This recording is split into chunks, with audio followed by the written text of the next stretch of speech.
I am shit at doing 5 minutes, and I was always really, more comfortable doing an hour. Because this is what I was going to say. Because I, from having like watched your stuff, being a fan of yours, I always think, I sort of thought that you're more of an hour person, and I couldn't imagine you doing. I don't know what to do with 5 minutes. 5 minutes. I think 5 minutes is like almost. I did a good 7 minutes on. There was a Frankie Boyle show a while ago. Yeah. In 2012, it was ages ago, and I remember I sort of like really worked out what a short set would be. I think I might have watched it last night. It was on the Boyle Variety. Yeah, I watched it last night. So then I did. I think what it consists of like 5 jokes, and then a short poem, and then a song, and then that's it. Yeah. And you feel like you've got the sort of like the whole experience of my act in a short amount of time. Right. But it's still really tight, and but there's a little narrative in there where I come on and I get upset and then I leave, and it's all sort of like thing. But really, I'm more comfortable doing an hour. I've never known what to do with 5 minutes. Because I found one where you're doing like the fast fringe or whatever. It's obviously like promoting. Oh yeah, like, I just did one thing. I think you just came out and did your bully like letter poem. from the bully. Yeah, that's the first time I ever did that poem as well, and that went. That was nice. But I mean, it's just weird. I don't really know what to do with that amount of time, and even when I was doing 20, which basically I did 20 for Russell Howard, and then they cut that down to 14.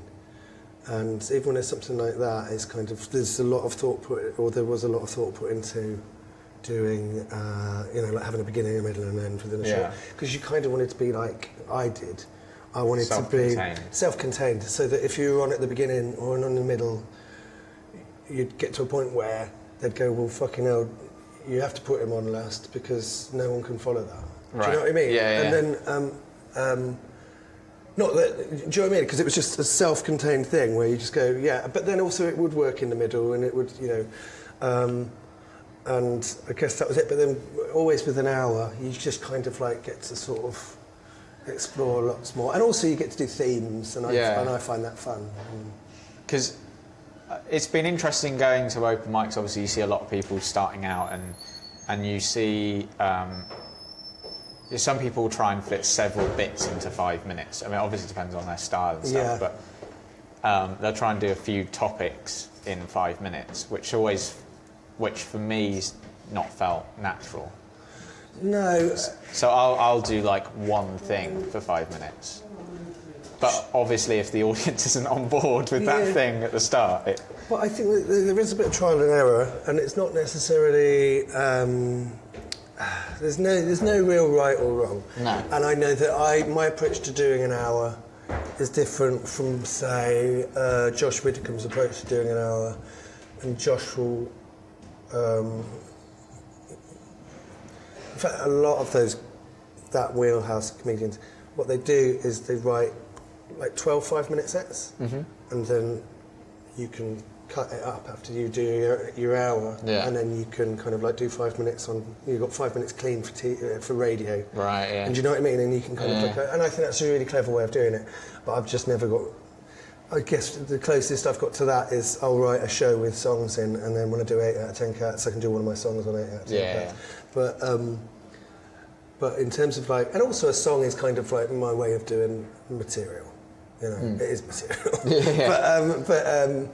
But it's not necessarily traditional stand-up. And my traditional stand-up, or the thing that's closest to my traditional stand-up, when you take it out of an hour, is so related to that hour. For instance, I did a show about dreams, and a show about war, and a show about being famous, and all this stuff. And so all of the material is so much related to that. It's not like you're going into a club and making casual observations that everyone can just get on board with. Yeah. I've written a show that's all about a specific thing, and when you come and watch it, you're all on board. But when you're cutting it up into 5-minute chunks, it kind of doesn't. It falls apart a bit because you need all the other stuff to give it the context. So I don't know. I think that there's something in kind of like trying lots of bits and pieces, but also when you're starting out, you just gather together all your good bits, and then it's like, it doesn't necessarily make sense, but that joke works and that joke works, and then when you And when you get like 100, 200 gigs under your belt, then you kind of like know what you're doing a bit better. Yeah. But then I've just taken a year off and I've started gigging again, and you just Right. like, I think my recovery period will be quicker. Like I'll get back into it. Yeah. But it's still hard getting started again. You know. So I just think you're never finished learning. No. And you're never a finished product, do you know? Yeah, It's yeah. kind of, we're all under construction.